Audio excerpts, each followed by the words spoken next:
Here we go. Hi, everyone, and welcome to yet another super episode of Guest Safety Officer.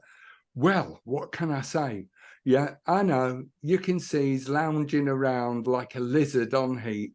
It's young Gary down there. But fortunately, today we've got one of our foreign cousins who's popped over, not literally, it's obviously on Zoom, from the States, who works as basically a guru in the nighttime economy, security-wise, by the way, and that's Robert C. Smith.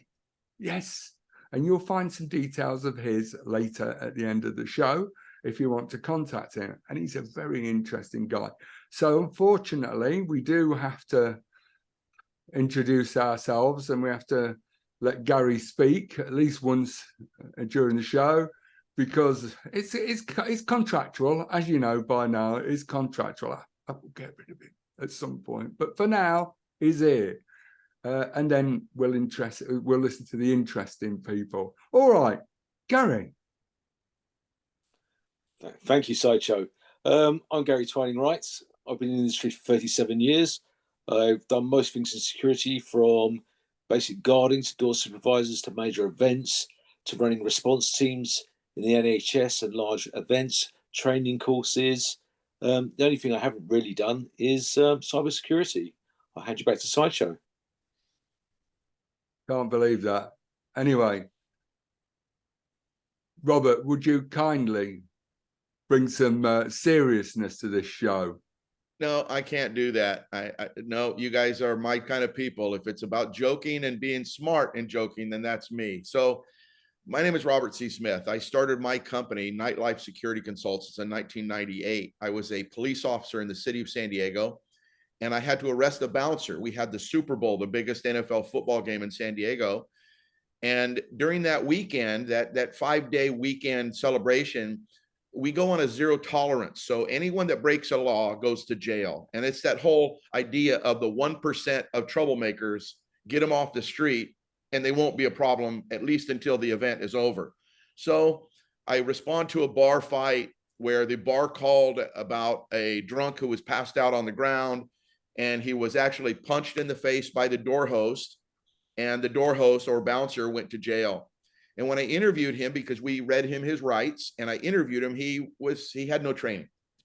He overreacted. He was sorry about what he had done, but he just didn't have the skills to handle a simple drunk at the door. All three of us have experienced that, and your listeners have experienced that drunk that just doesn't want to walk away. He's not rational. He's not listening. And when I put the kid in jail for the weekend, the idea sparked in my head. If we trained these guys better, we wouldn't have to go solve their problems. That would mean, in my mind, more police officers doing what police officers should do instead of having to babysit bars, sit outside the street, tell people to go home, handle the problems that could be handled. And so I started my business. I tried to get the city of San Diego to let us do this as a department, and they said, no, we're not going to train those gorillas. That's not what we do. And I said, okay. And I got my business license and I started doing it. I started with a 6-hour curriculum of the most basic things that any door host would need to know, from what is legal to use force, what is legal and what is illegal.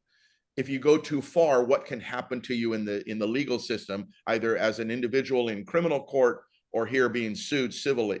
What can happen to your employer, from fake and false IDs, underage drinking issues. At the time in 98, we had a large presence of what they used to call club drugs, GHB, ketamine, ecstasy, Rohypnol. So I had a segment on that.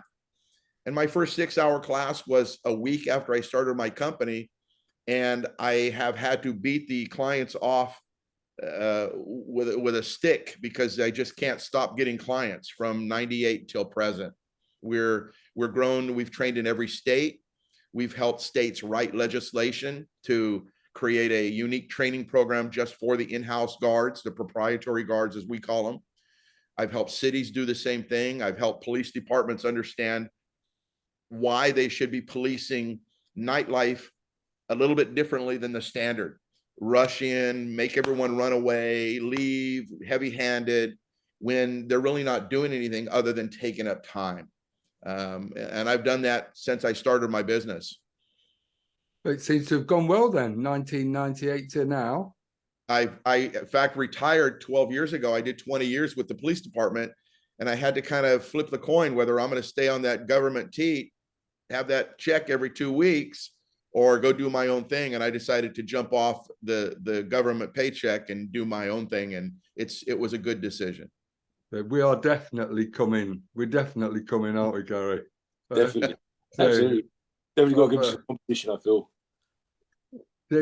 So look, one of the reasons that we're doing this show today, obviously, is because it's an introductory show. We just want to get people to know who you are and what things are like in the US, because many people have a completely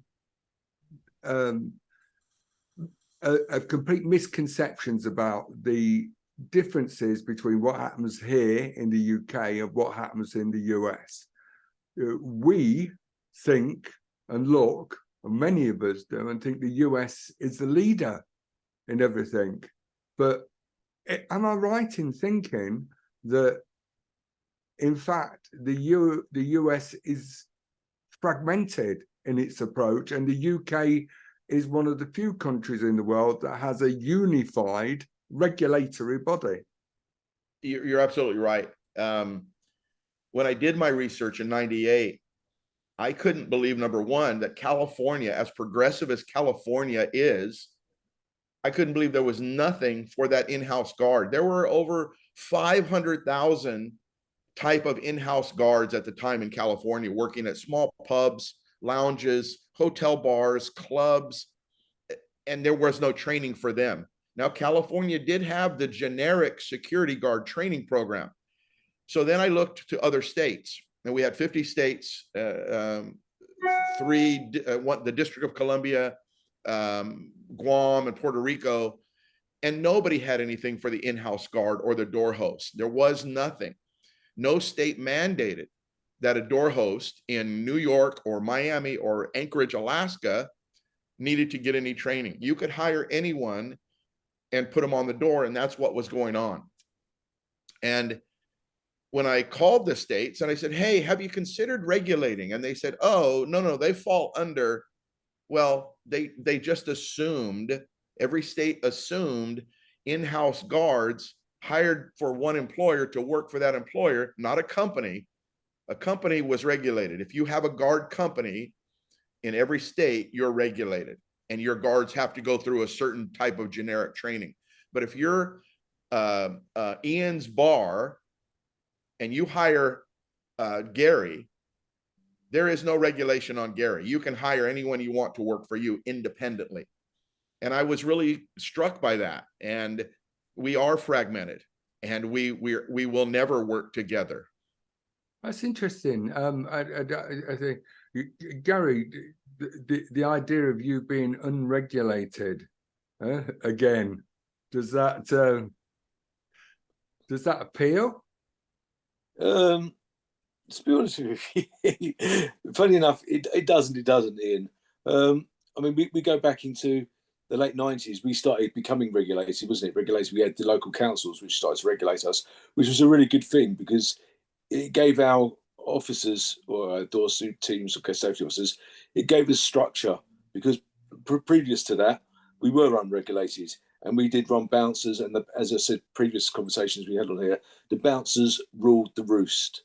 When we did start getting regulated, it was a really great thing which happened, because we started looking at fire marshal training, we started looking at first aid training, proper radio procedures, and search policies. So we started getting things in play. So on that point, it was great. We started to regulate. But if we go back into when we were deregulated, we could get away with what we liked, to be honest with you. And like you said, if I was working for Ian's Bar, I could generally do what I wanted, as long as I wasn't killing people and mashing people up and doing some weird, wonderful stuff. It was an easy life. It was a very easy life, but we did bring this stuff in. I can't remember the year it came in, maybe mid-90s. I think it was. Do you remember when the licensing came in up here in? The final the council licensing was starting to be introduced in London. I think sort of the talks began, I think, in the late 80s, certainly early 90s. That they think that was for the council, the equivalent of your state licensing. Everybody did their own thing, you know. And then the SIA was introduced as part of the 2001 Licensing Act. Now, I just wanted to pick up on one thing that you said there, Robert, about the companies. A private company is regulated. So do they have to provide training? And how does that? What's the difference between the training, between the two things? Yeah. So currently in every state but two, they have a security, and I'm going to use the term because every state calls it something different. I'll just say a security licensing group within the state. Each state calls it something different. California calls it the Bureau of Security Investigative Services. In DC, they call it the Beverage Control Agency. It's just different in every state. So let's just call it the security agency for this conversation. Years ago in the 60s, when they started to use security guards or night watchmen, they realized they were unregulated and as Gary said, doing wild and wonderful stuff. And business owners were really being hurt by unregulated or untrained guards. So the states came in and said, look, if you're going to supply a night watchman at your construction site, you need to be regulated. And regulation means you need to be licensed, pay a fee, and you need to train your people. And that just grew. And all the states but two now have laws, and have had laws since the 70s or 80s, that if you run a security guard company, you must have them background checked, registered with the state, and they must be trained. Some training is 16 hours, some is 40 hours. But before you get all nice about that training, it's all generic training. There is nothing specific about the training. They just teach you some very basic rules of engagement in a broad gray area. And that's still the way it is today in 2023. In the state of California, the most progressive state regarding security training, if you're a guard company, Ian's Guard Service, and you hire Gary and Robert, we have to go through your training program that has been approved by the state. Must be 40 hours and must have these elements taught. But again, they're all generic points. So if we get assigned different positions, we now have to hope that the hotel I work for or the construction site Gary works for teaches them what they need to know about doing that on-site work. Back to California and the guard companies. San Francisco has a lot of guard companies that have decided, and this is maybe 8 years ago, they said, hey, we've already got a crew of 20 people that are doing security for events, at football games, at church events, at races. We can work at nightclubs too, because we're already licensed. So the bar would say, I can hire my own, pay the workman's comp insurance, I can get them uniformed, I can train them, or I can hire Ian's security company and he'll supply guys. And on its surface, it sounds great, but the operator needs to then look and say, wait a minute, Ian, if Ian's the owner, Ian needs to ask Robert, the security guard company owner, what do you train your guys in? Oh, it's the state mandated training. Look, here's our certificates. We're all legal. We're bonded. We're insured. We're good. And they talk you out of digging deeper. And so when you hire me to come work at your bar, we have no clue what we're getting into. We weren't trained to deal with drunks, de-escalation, use of force, searching, purses, females, anything, because none of that is in that generic training curriculum. That's the company programs around the country, and that's still the way it is today. Now I'm going to caveat, I'm going to switch gears here for you for California, so your viewers and your listeners better understand it. In '96, San Diego and Los Angeles had a couple of bouncer door host incidents where they hurt someone. And legislators got involved and said, wait a minute, we need to look at their training. And of course, they looked at the state generic training, but they found the guards had none of that because it wasn't required. I was asked by the Restaurant Association of California to sit on the committee. I was appointed by the governor back at the time to be the chairman of that committee because I was already doing training in the nightlife industry. I had been doing it for, I'm sorry, I said 96, I meant 2006 when they looked at it. So I'd been training for almost 10 years in the bar and club world nationwide. And they said, Robert, why don't we have this training already? And I said, because I'm not a legislator. I help people train. You need to write the law. And California became the first state we wrote and used our curriculum as the baseline. In 2011, it became mandated. California had 2 licenses now. If you work for a security guard company, you need to get the 40 hours of training and you're generic. If you work for one employer, a bar, hotel, retail, you get the specialty training. It's private, proprietary security, and you can get unique training for your job. So in California and now in 8 states, if you work for one employer, you have the ability, and if it's in the bar world, you have the ability to get 16 to 20 hours of totally, completely job-specific training. There's nothing generic about it. Do they have to pay for that themselves? Like the security officers, did they have to pay for themselves, or is it or the company pays for it? Two things here. The way the law works in almost all states, labor law, if Gary, if you hire me to come work for your bar, you are now on the hook for that training. Right. Because you hired me before I was trained. Imagine hiring a valet at the JW Marriott in London. If you hire someone with a valet, you're going to verify they've got their driver's license before you hire them, because if you don't, why would you even hire them? So that's where it's going in our country, where now they're going and they're saying, Gary, we want to offer you the job. Do you have your training certificate? Do you have your registration? Oh, you don't?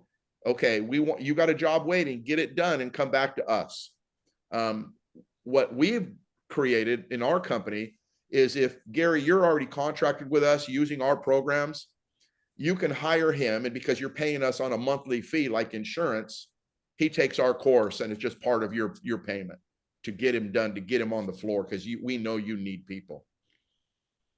Right. Interesting. It's in some ways it is similar to the model that our regulator uses. The regulator licenses everybody. They give a training program that creates that takes basic elements. Yeah.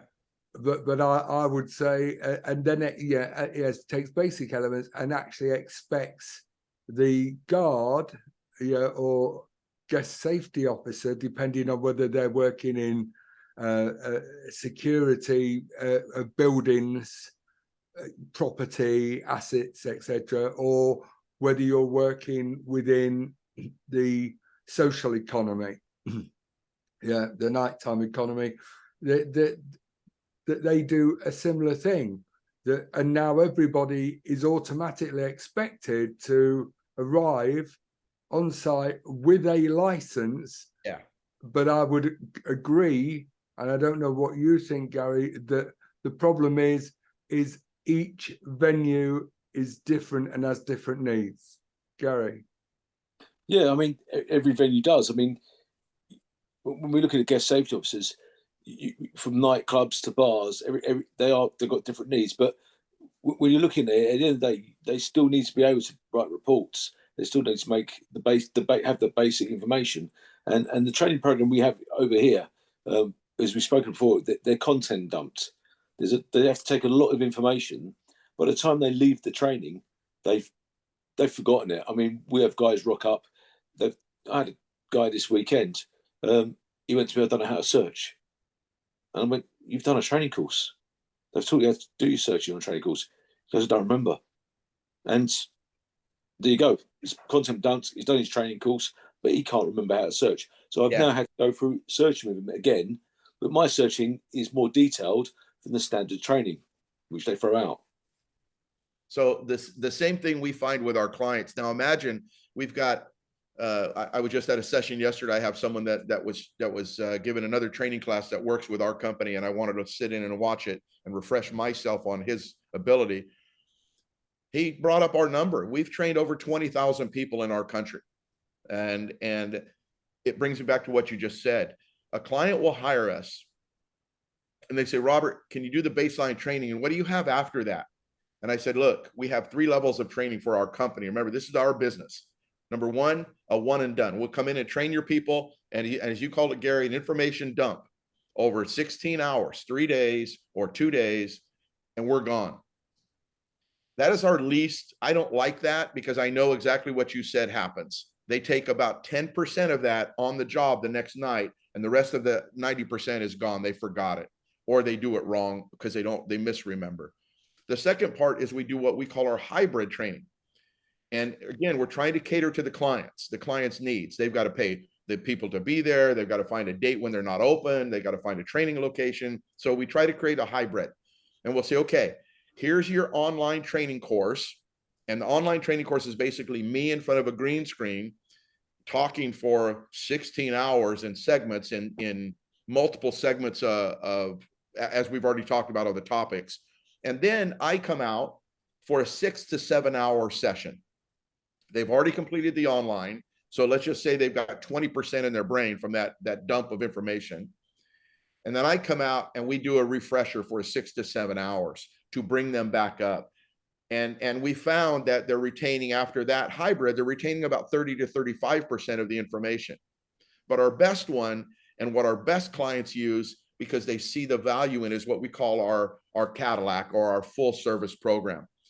I'm in their venue once every 3 months.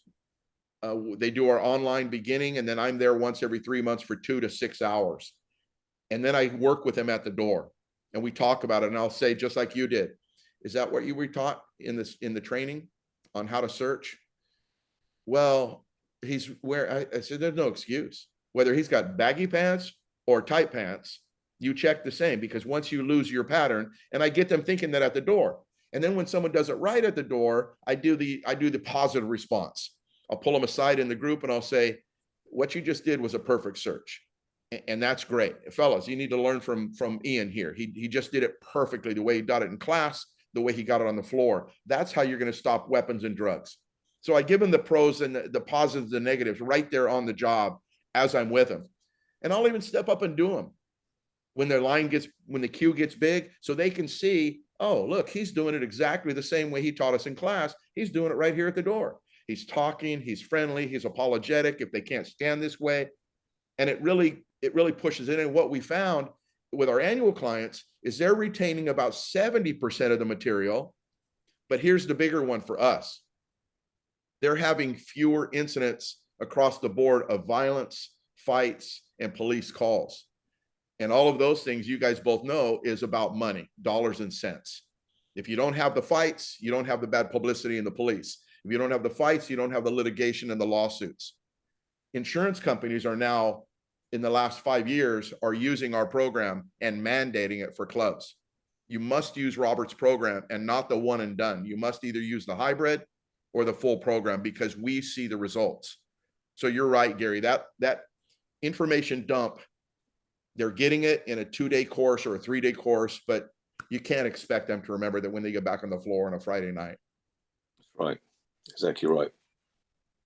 It's interesting, isn't it, Gary? That side of it, you see, the SIA program is fine on that very base one and done level. Yeah. The difficulty comes then is what's needed is the follow-up, and that's the bit that doesn't occur. Yeah, that is where it goes. That's where it goes wrong. Now, that isn't the fault of our regulator. That is the fault of the companies that employ the services of your guest safety providers to pay for the additional training. But they won't. They want quite, and I understand why. We all understand why. Here, you know, the pressure on profits, because we're very, very regulated, and it's been interesting hearing some of the discussions about the nighttime economy in the States. And whilst there are some areas where I think, yeah, in a lot of others, mate, we would love to have that kind of relaxed attitude towards conducting business, you know, in the out of home leisure sector. Well, here, let me. I'm sorry. I know you're going to go off on another topic, but it's all right. What I found with our regulators, so I was so happy. Here I am as a private company in California. I've already got clients. My license number in the state of California was given to me by the lieutenant governor. It is 0001. The first license issued in our entire country on training, being a professional trainer to train nightlife guards, bouncers. I thought business would come just flowing through my door. Well, the regulators never knew about it, so they weren't checking. They'd go to a bar fight and they'd never say, let me see your license. And if they didn't have a license, they wouldn't scratch them out a ticket to make them go get their license. Because the way we wrote this is, because I was still a police officer, I wanted to make it simple for the street level police officer. They could go to a pub or a bar that's having too much trouble and walk up to the guards who aren't handling their business. They're not handling their queue. They're not handling the people they throw out. They're not shutting their windows during the live band, and say, hey, fellas, let me see your license. And if they don't have it, write them a ticket, because that is their license to work. And then call the manager out and say, hey, you've got 3 unlicensed guards. Here's your ticket. Now, that was my view and my vision. It never happened. And it still hasn't happened. It's been 12 years since we've had our law, 13 years. And the boots on the ground police officers are still not, as the frontline regulators are not doing it. So I had to turn towards another way to get this training done. And look, it's about business and money, but it's also about safety. And what operators found is if they were saving money on the things I described to Gary, calls for service, fights, lawsuits, that more than paid for the training to bring their team up to multiple levels. And I've had multiple owners tell me, Robert, I wish I would have stuck with your first plan. Then they got a lawsuit. They lost $300,000. Then they came back, and all of a sudden the insurance company, they went on insurance. They're now a community pillar. The police recommend them, hey, you need to watch Joe's Bar because they're doing it right. All the trouble went away with, as Gary said, the regulation, but the training afterwards. I agree, and I think that's important, don't you, Gary? You know, that whole. Yeah, the training is important. I mean, the biggest problem we have over here is because we are regulated and they've had SIA training.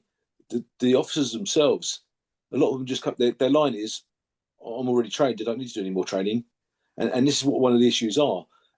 Plus, they have to pay for it themselves, and they don't want to upskill to another level. Now, a regulator does do upskilling training, but what the requirement is that they just pull something out the air. You've got to go and do your upskilling now, but it's not mandatory. Well, it's mandatory to do for the next license, but it's not regular. So they're not doing regular training. They're not keeping the skills up to scratch. I mean, as you know, if you don't use it, you lose it. And again, this is going back to even down to searching. They've walked out of their training. Oh yeah, I'm already at that stage. I mean, I had a gentleman say to me a couple of years ago, we were looking for response teams, and he goes, "Oh yeah, I'm a response officer." I said, "Well, have you got, say, statement writing? Have you done your high level PI training, like control restraint training? Have you done your handcuff training? Have you done your report right training? You know, have you done your advanced first aid training? If you're going to be a response officer, this is the basic stuff you need to be regular to do." And he goes, "I don't need to. I'm SIA trained."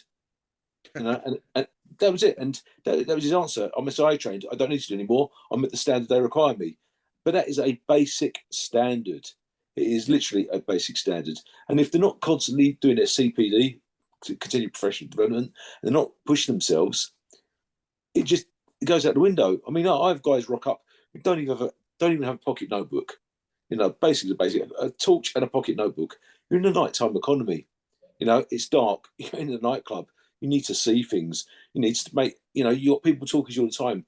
Things happen. If you're not making notes, you know, and a lot of these guys are just like exactly what they look like, drop drawer, So and no idea. Everything you're saying, so we've got that in common 100%, where they come out with their basic training and they think they're good to go for everything. And this is where it's inherent on whether you know your guest safety officer program, or Gary, you have a company, or Ian, you have a company. I see where there are openings. So when the first 5 years of my company, I wanted to offset the cost for owners, and I would go to Anheuser-Busch, InBev, Corona, Seagram's, and I'd go to the beer distributors and liquor distributors, and I'd say, look, I'm giving a safety training. Could you help us supplement the cost? Oh, well, what does it cost per head? It's $50 a head. Yeah, okay, we'll pay for 10 guys. All right, well, that's 10 free people. And, you know, even if we get 15, I can offset the other 5 by now not charging them $50, by charging them $6. Everybody $6. Yeah. And maybe there's something there for you to look at that. You need to have this training if you want to achieve this. If you don't want to achieve this, then stay at the basic SIA level, because you're going to be at the basic level forever, and with no chance of, you can't. And once you get your door or your club owners to say, no, I need a door supervisor 1, whatever you call it, door supervisor 1. You can't ever be a door supervisor 1 until you attend one of these 5 approved trainings by the guest service office or the guest safety officer group. There's a lot of things we do over here like that. For example, we don't have a national association. So listen, I just created one. I made it up. I pulled it out of my butt and I said, we're a national association. Now, I read all the legal rules on associations. There are no legal rules on association, on national certifications. There are no rules. I researched it all the way back to the 1920s and 30s with UL, Underwriters Laboratory, for approving toasters. And they made that up. It was something another company made up, that anyone with a toaster had to come to them to be certified UL approved. Well, now you're paying your competitor to be approved, but you didn't know because it's a separate company. So we created a national certification program. Who certifies it? We do. Well, is it endorsed by anyone? Nope, it's endorsed by us. It caught on and it's growing. Our national host program is now the #1 used program in the country for training in-house guards. And we created a certification. Do I walk out with a certificate? Yes, you do. Here it is. It's serialized, it's numbered, it's signed. And you can walk in, and now one of our trainings, Gary, and I think you'll appreciate this, is we take these young guards at 21 to 26, stuff that they should have learned in school that you and I learned, how to submit a job resume, how to ask for more money, how to dress nice. If you've got sleeve tattoos and it's your first interview, wear a long sleeve shirt. It's just a part of the business. And go in and ask if you're worth, for example, if you're worth $20 an hour, bring your certificates of training, show them you're valuable. And if they don't want to give it to you, move on. But they may. And you're nationally certified. You're not just state level, basic entry level. You're national certified by a large company. I totally understand what you're talking about with some of these people that think they're trained and they're not. Yeah. It's really good. I just want to sorry, there's quickly just what do you think to you? I love the fact that you mentioned that door supervisors, nighttime kind of our name, the guest safety officer, as opposed to bouncer. So do you think that bouncers is an anachronistic term, especially when one is going to potentially face lawsuits? So and different for you because you have guns. Yeah, I have thought about this for my entire career of doing this. And I've talked to some people that are much smarter than me. And what I came up with was, look, as a police officer, I was called pig, flatfoot, 5-0, one time, piece of shit. I was called every name in the book. It didn't affect my job. Now, I'm just hear me out. Don't prejudge where I'm going. It didn't affect my job. I couldn't arrest anyone when they called me a name. that was their right to express their hatred for what I do. Even though, and I knew this as an officer, that when they were robbed themselves, they would be calling me Mr. Officer. They wouldn't be calling me those derogatory terms. I knew that. So then I looked at, and at the time I started my business, it was 24 years ago last month. I was 40 something. I'm 64 now. But at 40 something, I remember being thrown out of the bars when I was 20 and 21, and the bouncer throwing me out at the door. So I started thinking about it, and I went to one of my clients in San Diego, and I went to one in in Washington, D.C. And I stood out of the door, and I had the uniform on, a nice tie and a suit like I worked there. And I just started asking the guests, hey, do me a favor, which one of these best describes the guys working at the door? And I did a survey. Bouncer, door host, ID checker. Bouncer, bouncer, bouncer, bouncer. Well, he's checking ID. Okay, ID checker, bouncer, bouncer. And then I said, what is the connotation of bouncer? And I would bring it up at my classes. And they would say, throwing people out, bouncing them off the sidewalk, bouncing them out the door, picking them up and bouncing them as they go. Okay, young people, let me ask the people in the room here. And remember, I get a lot of people I train, and I'll ask people under the age of 25, what's a bouncer? You mean those things that babies jump in? Or they'll say, oh, well, that's a security guard at a club. Okay, does it mean anything bad to you? I really went into this. I'm that type of person, Ian and Gary. I like to really dig into the answer. And Ian, you brought something up before we started about the post I made, the comment I made on a LinkedIn post. I did that on purpose. I love to study people, and I knew I would get blowback from some people. But if you really look at that thread after I said it, a lot of people gave me that thumb up, gave me that like, gave me that applause, because what I said was true, because I did my research. And here on the word bouncer, any door host, look, I've got clients that call them door hosts, guardians, liquid ambassadors, and it's all about the ownership. And when I go to the owners are in their 50s or 60s. They remember bouncer being bad. But if we change the door, if we let our guys be called bouncer, but that guy at the door, the bouncer at the door is, hey folks, how you doing tonight? Can I see your ID? Now you're okay. You know what? I need to see 2 IDs from you. You look really young. And we make jokes and we laugh and we're friendly. All of a sudden, bouncer is not what we 3 think it used to be.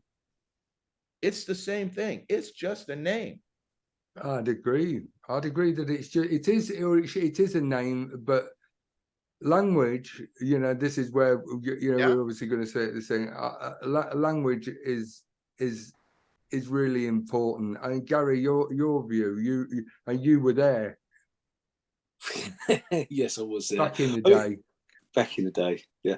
I mean, as you say, I mean, we have changed. You're right. We are more friendly. We're more positive. We're there to look after people. But the problem is with the word bouncer, as you say, people. It's the media and how they define the word bouncer. It's that word is, something goes wrong. The bouncers at the bar threw him out.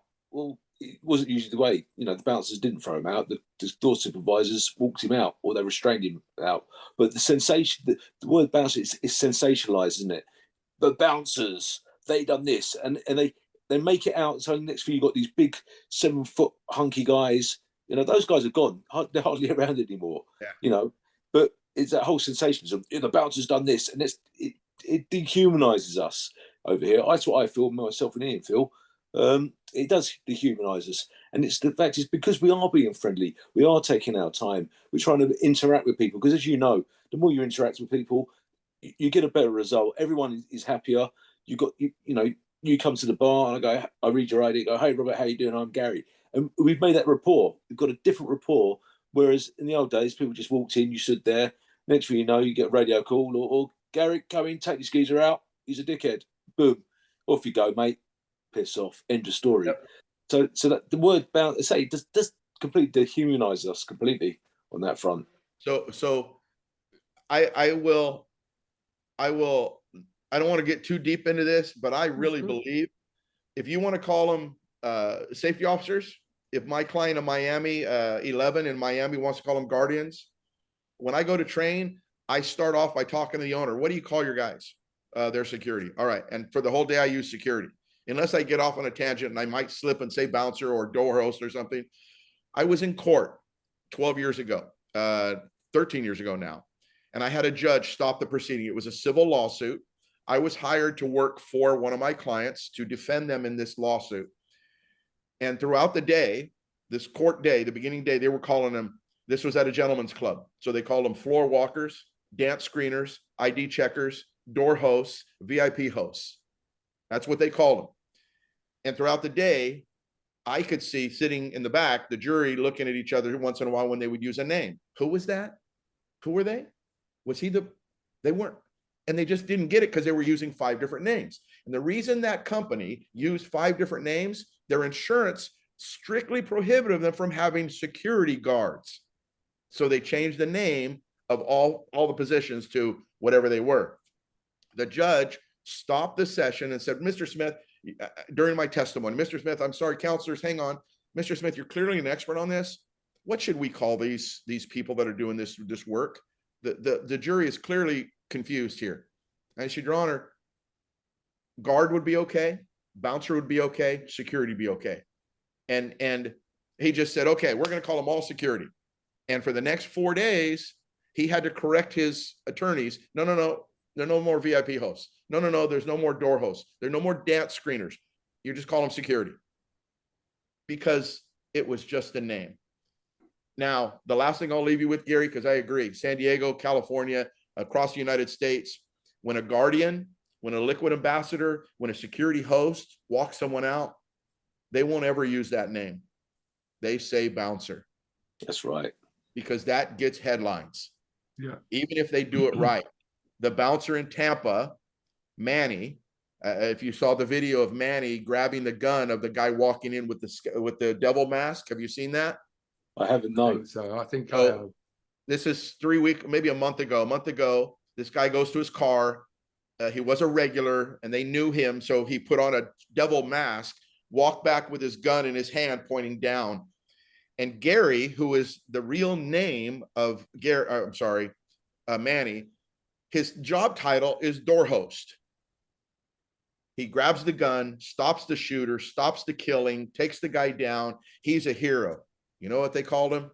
A bouncer. Bouncer stops mass murder. Yeah, I know. It's terrible. So that brings us quite nicely into, I think, into the last little bit, because over here, we have knife crime, the weapon of choice. It's not that we do have guns, and there are some people who use them, but it's minuscule. Knives are the weapon of choice here. But you've done quite a bit of work as well, haven't you, with prevention of gun crime Yes. and helping prevent it taking place in nightclubs and nighttime environments. Yeah. Yes, a lot. So I started training in active shooter training in '99 after Columbine High School. I was still a police officer, and I've been training in it ever since. And in 2012 or so, I knew that bars and clubs, the trend would continue, that people that weren't thinking they wanted retribution, or people that just had their gun, would come in the bar, they'd get in a fight, and instead of fighting with fists, they would pull their gun out when they were losing. And so I created a whole 4-hour curriculum around that, using facts, using video, using role play, things that can really work and prevent these type of incidents. We've changed the name. We have active shooter, but we're really trying to use the term in the last 3 years, active killer, because we've had a couple of bladed weapon, multiple stabbings too. One of our clients in Colorado 3 years ago, the guy went to his car and got a machete, like a 17-inch machete, and came back and ended up being shot by an armed guard from another location. while he was in the club, but it was a blade because he couldn't get a gun. That's the other thing we talked before we started this. We talked about some things that in society that are changing, we need to be thinking about. And one of the things is the lack in our society, the lack of interpersonal skills, the lack of Gary's ability to handle me at the door the way he did that very nicely by saying hi and walking me out. Those skills are being lost by a certain group of society, and they're going to lash out in different ways when we tell them, sir, excuse me, sir, you can't put your foot up on the wall like that. I'm sorry, sir, you can't light that cigarette up in here. I apologize. Could you step outside? We've been nothing but nice, and they're going to lash out at us because they don't have the skills, the interpersonal skills as younger people.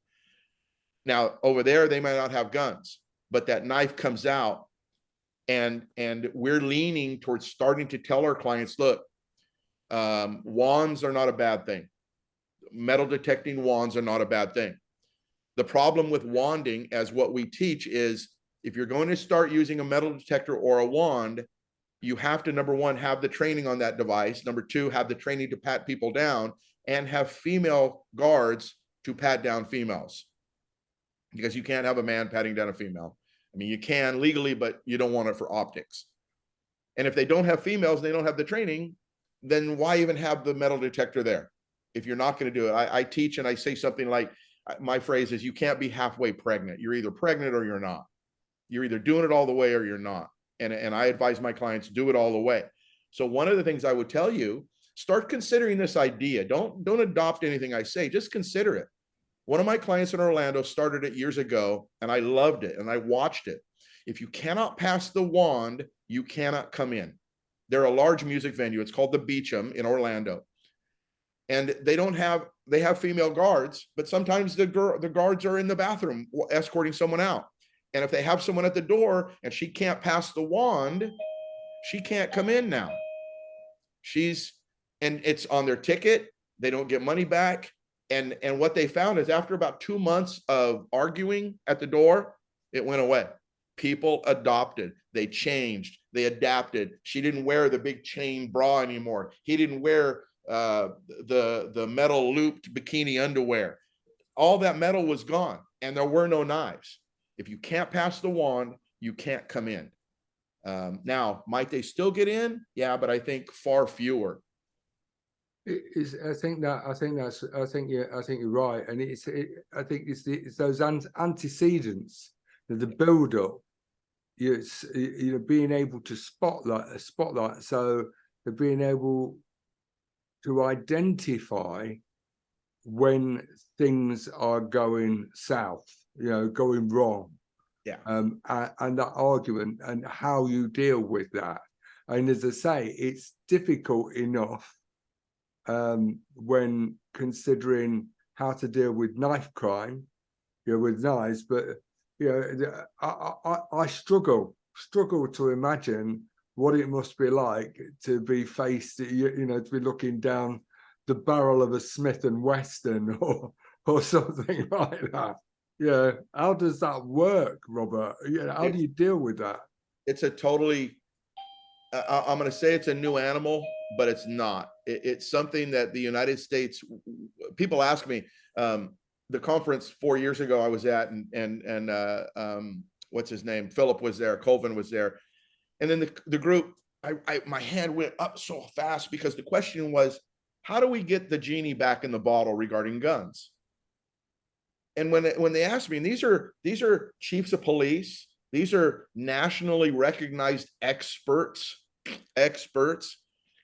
my hand went up and I said, folks, the genie is out of the bottle.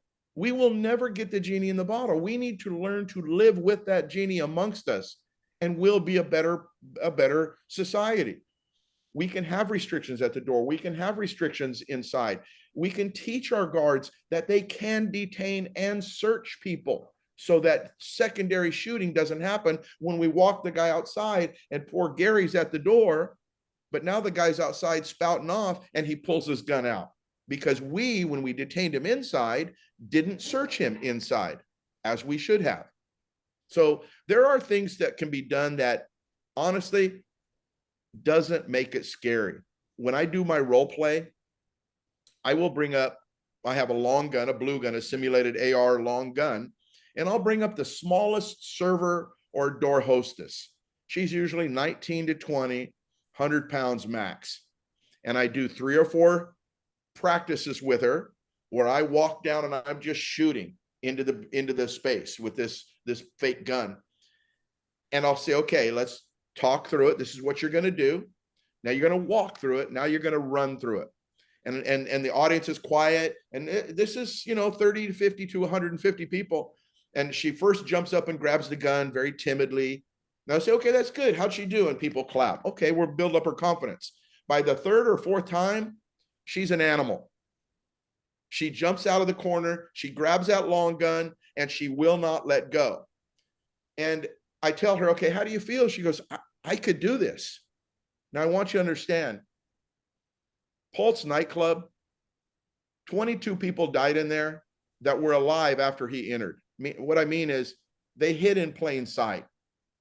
They laid on the floor. Bataclan Theater in Paris.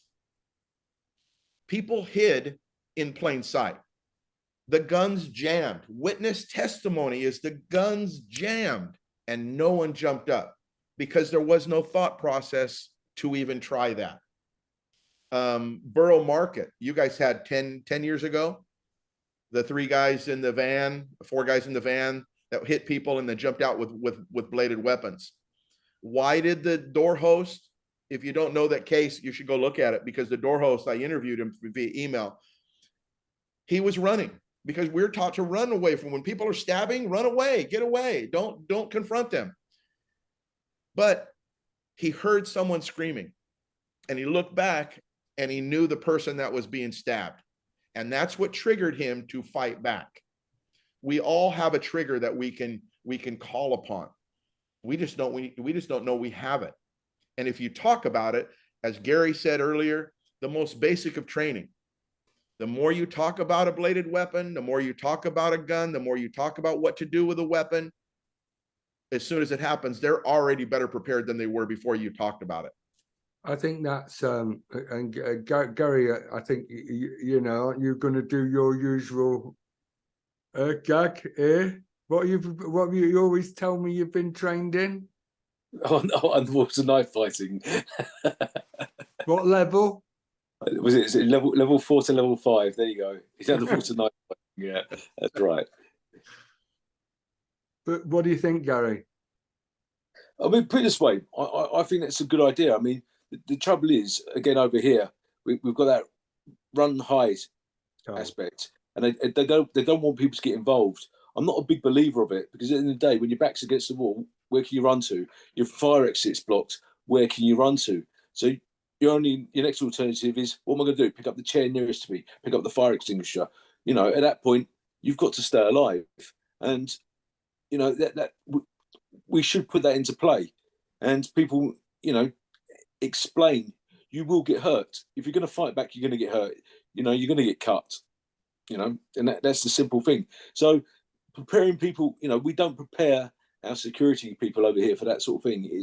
We've built everything up on such a customer service role. We're here to look after you. But when things start going wrong, they haven't got the skills. And the new guys come in have not got the skills, and they don't know what to do. I mean, when we first started doing this stuff, I mean, I'm going back, 37 plus years.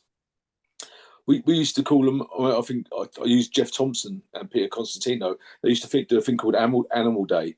And basically, they put you in a room and everyone would fight you. And you got to fight your way out of it. It was all gloves on and bits and pieces. And you just had to keep fighting. They keep throwing people. And we took that concept all those years ago. And we've done the same thing with our guys.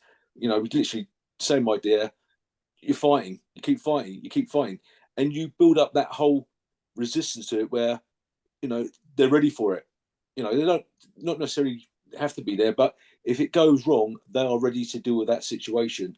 And I feel a lot of that in our security world over here, that's gone. A lot of these guys don't want to fight back. A lot of them don't do training. I got my martial arts training, which goes back when I was 8 years old, and I've trained in martial arts.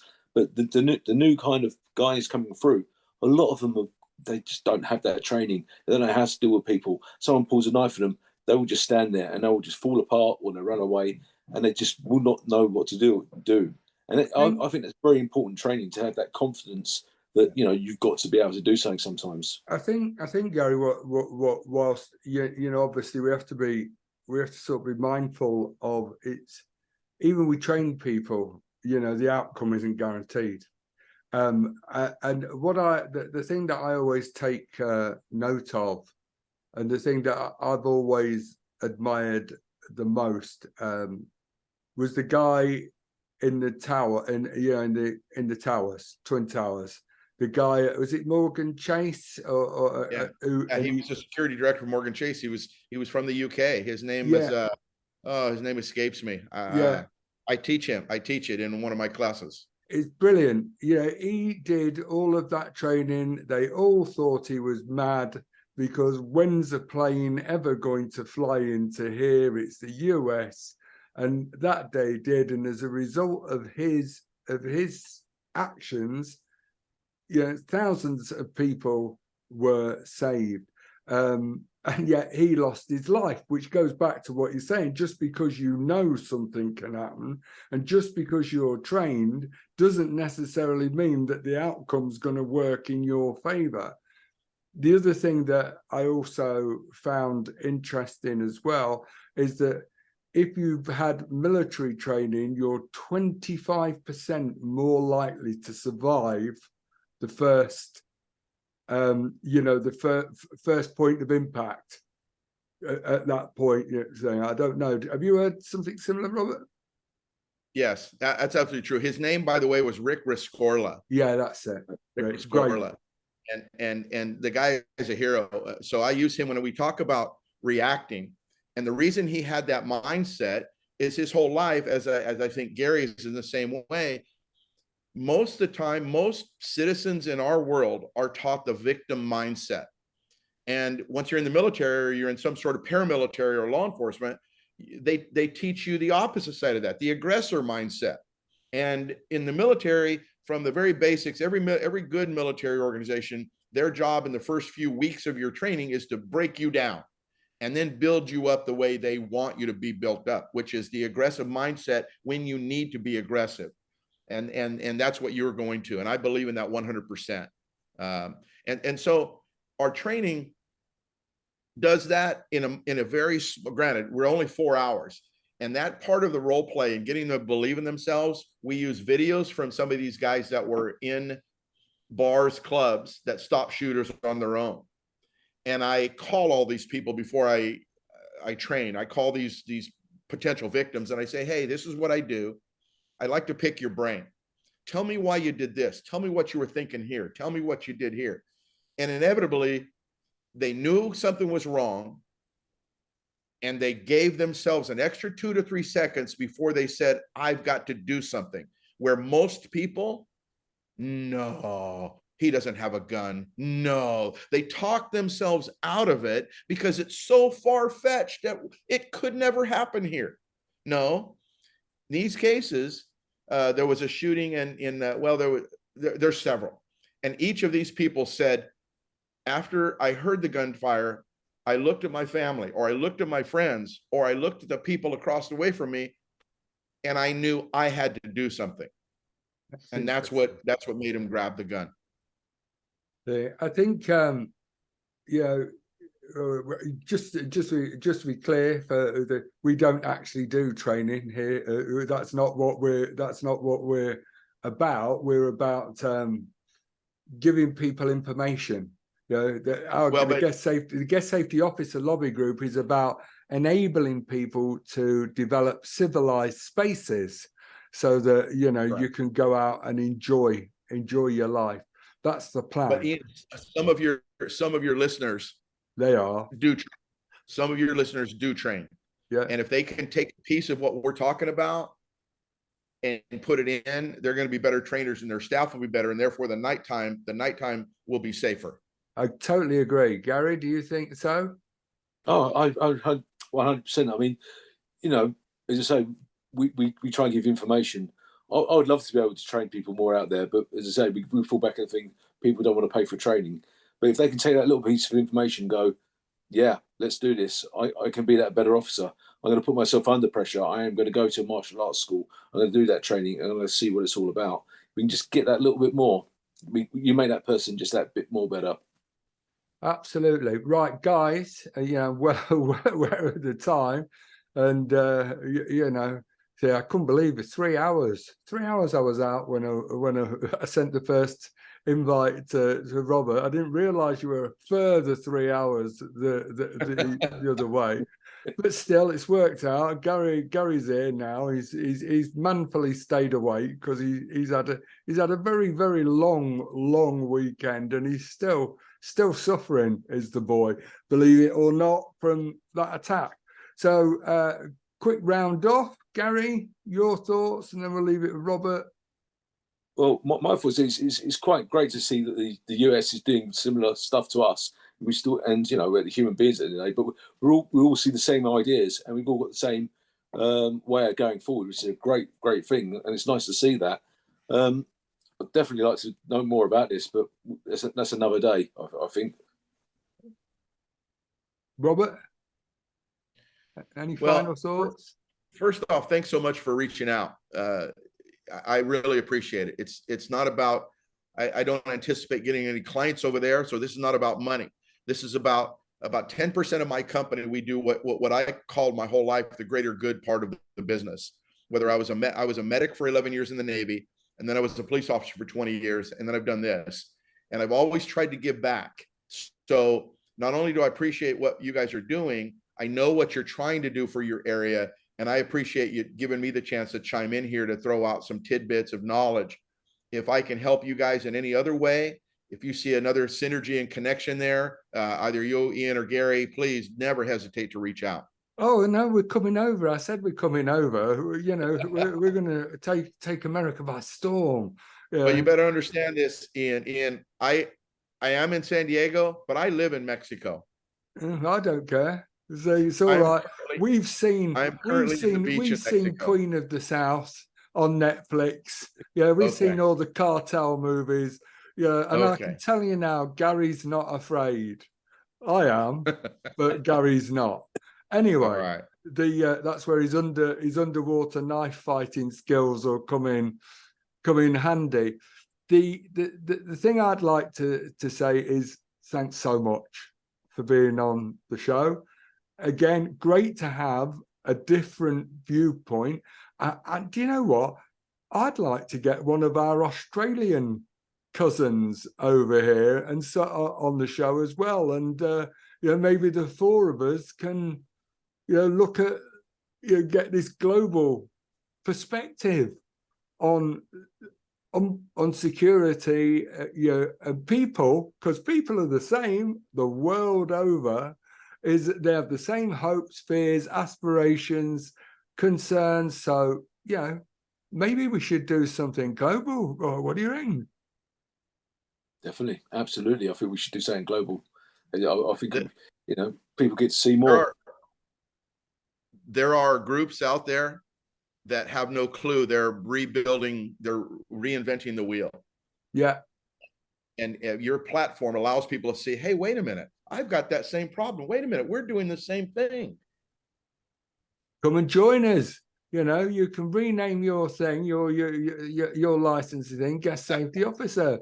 Yeah, we don't mind. We're willing to share. We won't even charge you for that bit. I'll leave that space to you guys. No. Thank you, Robert. Thank you. Right. Anyway, thanks again so much, Robert. We will see you again. I can assure you that. Have a great day. I don't know what you're doing now. We're going to get some tea and get ready for bed. Have a great afternoon. My day is just starting. It's 11:30 in the morning here in San Diego, in Mexico, where I'm at. Can you see the sea? I am on the ocean. I am on the beach. You're making this all worse. You're making us hate you, don't you? Right. I'm not hating you, Robert. I live in the middle of nowhere. I'm in the country. Oh, wow. That's quite different. We're going. That's it, people. Another time. Ladies and gentlemen, it's been fantastic. Thank you, Robert. We'll make sure your details are on the site. Thanks for everything you've contributed. Thanks, Robert. See you guys. Peace out. Take care.